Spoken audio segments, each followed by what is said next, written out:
What's going on, everybody? This is Scott, also known as Cha-Ching King, and today I'm going to show you how to do the eBay listing process on your smartphone step by step. So let's get right to it. Let's go ahead and take our pictures.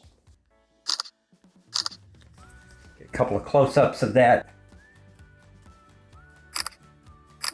Any flaws like this right here you want to get in your photos.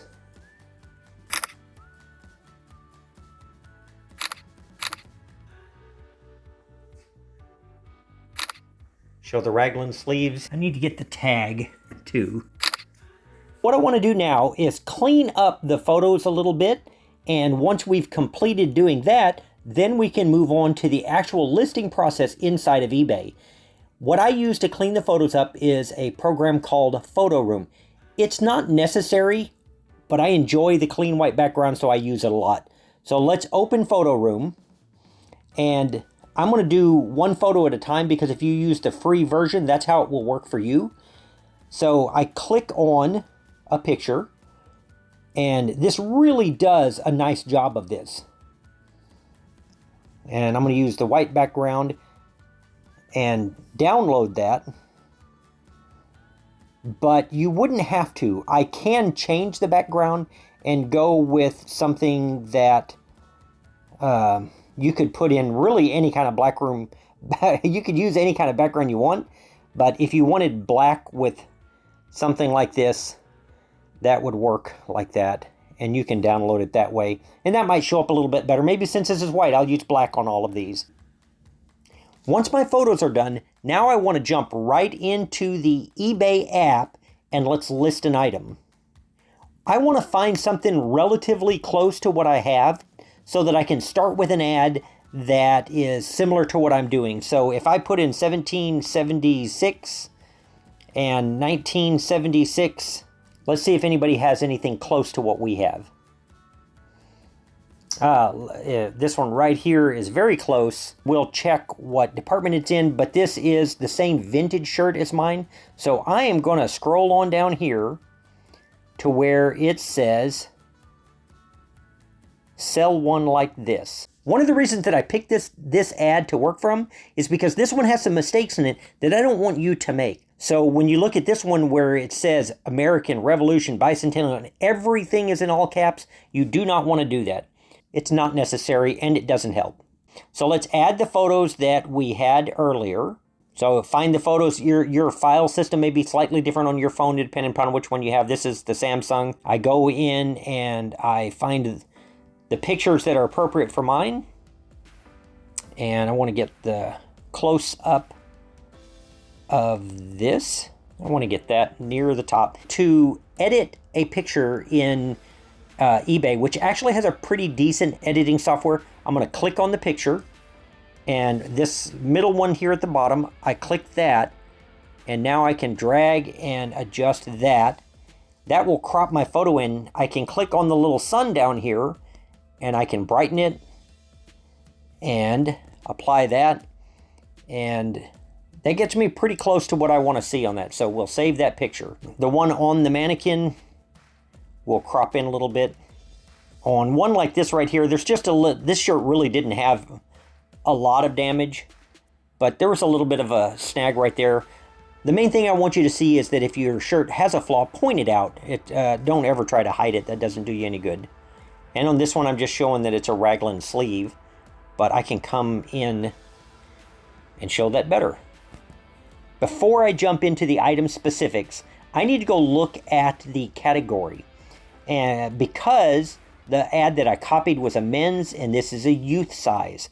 And so when you look at the category, it's men's vintage clothing. So I want to click on that. And when I click on it again, it's going to bring up some other choices.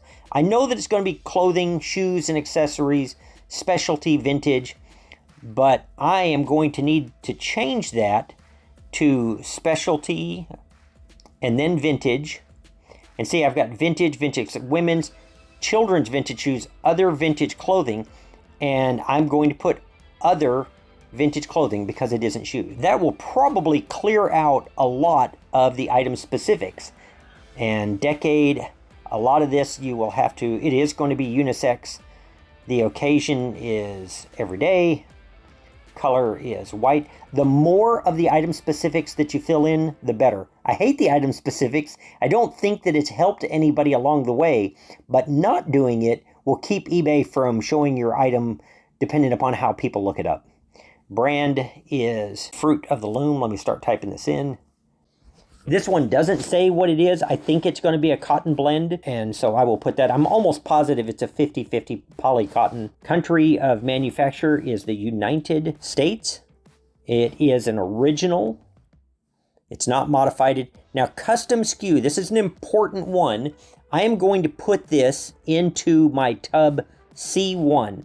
The custom SKU is a great place for you to put information where you can find this item, because if you don't do it, as soon as you've got a few dozen items listed, it can be hard to remember exactly where that was. The problem is once you get to 400, 500, 600 items, then for you to go back and create a file system, an inventory system for your store becomes much, much more time intensive. So go ahead and make one right now. Even if you have one tub, you can write tub A1 and put everything in A1 and put A1 into your SKU, because as soon as you have a B1, it's going to be nice to not have to go look for an item.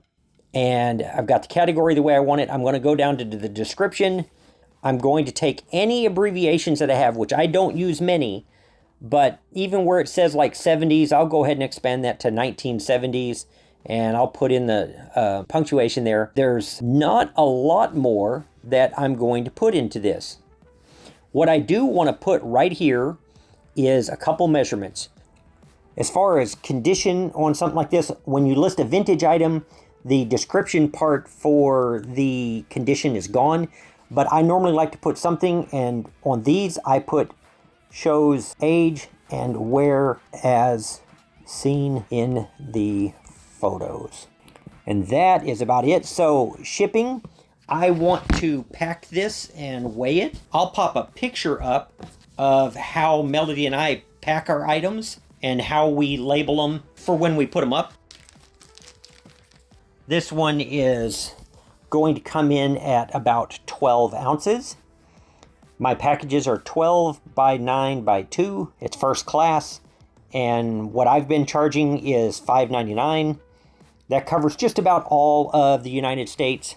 When you scroll down, you'll see this ship internationally. That's going to be through, and you'll see it right there on the shipping service, is the global shipping program. I can just tell you that I always check yes, unless I've got a pocket knife or some kind of chemical or possibly something military or something like that I'm not sure I'm allowed to ship out of the U.S. I ship internationally.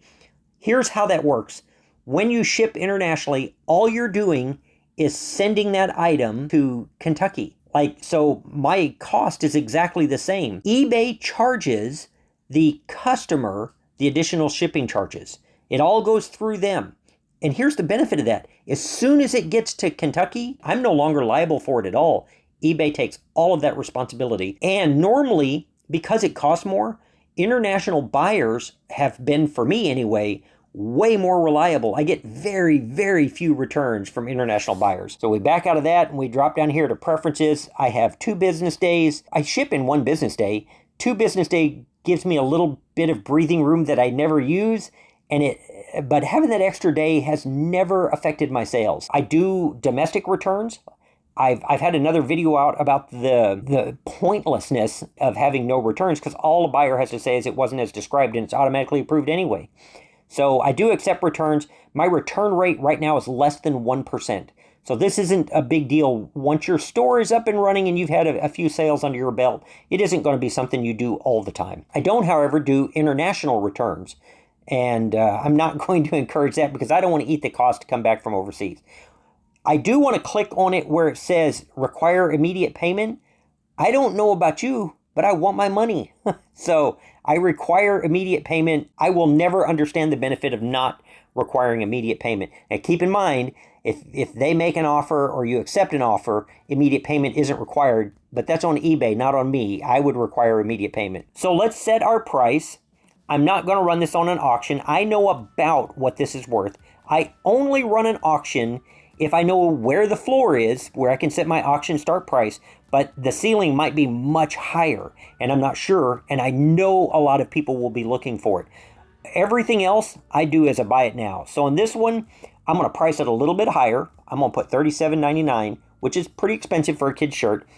And for me, where it says more options, I'm going to click that. And where it says offers, I'm going to turn that on. I don't put in a minimum offer amount. And here's why. The number one benefit of accepting offers is that if somebody is like on this shirt right here, if they're going to send me a $5 offer, I get an opportunity to go look at the feedback they leave other people. And it's really important to do that because it could be somebody that uses feedback like a weapon, and I don't want to do business with them, and I don't want to find that out after I've shipped them something. That's the number one benefit of offers. The secondary benefit of offers is I sell more when I accept offers. And if I'm having a slow day or I've forgotten about something that's been in inventory a long time, I can accept an offer. So I accept offers. I only have one, and I don't need to schedule a start time. You might use that if you were on vacation or something, but I list them when I get them out there. All right, now that I've finished that, I can go down here. If you're going to sell it faster, you click where it says promoted listings, and this is the standard one where you just set a rate, and if it sells and they bought it through the promoted listing, you pay that percentage. I've tried the one where you pay per click. That was a colossal waste of money for me. But on promoted listing standard, here's the thing about this sweatshirt. I have the only one. There's not really any competition for it. So if somebody's searching for something in this realm, I'm the one who has it. I don't need to do a rate there. After that is completed, I click list your item. Here, when it says success, you can click done and go right to the next one. You can revise the list. You can also view the listing, kind of look and make sure everything looks like you expected it to look. If I can do it, you can do it. If you find these eBay tutorials helpful, click right here and I'll have another one come up next.